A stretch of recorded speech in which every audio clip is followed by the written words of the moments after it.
प्रार्थना है, बहुत ध्यान से सुनिए। तो सब परंपराओं का भाव रखिए, लेकिन अपनी परंपरा का। अब देखो, जैसे हमारी परंपरा में एक नियम है, क्या?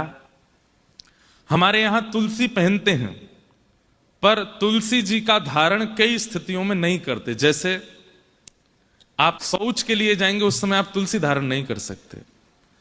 आप अपवित्र अवस्था में तुलसी धारण नहीं। अब कई परंपराओं में नियम क्या है, बोले सोते समय, स्नान करते समय, हर समय तुलसी कंठ में होनी चाहिए, पता नहीं कब प्राण चले जाएं, इसलिए तुलसी का सदैव धारण होना चाहिए।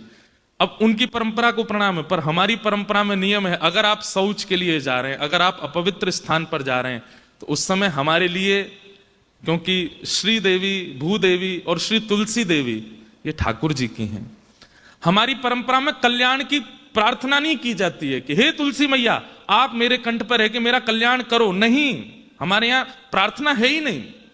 हम ठाकुर जी से निवेदन नहीं कर सकते, जैसे राखो तैसे रहूं, आपको इच्छा हो तो मेरे पर कृपा करना, मैं आपको जबरदस्ती हठपूर्वक कंठ में पहन करके नहीं डोलूंगा। इसलिए हमारी परंपरा में कई लोग मुझे टोकते, आपकी कंठी नहीं है। हमारी परंपरा में कंठी पहनते हैं, पर उसके नियम हैं।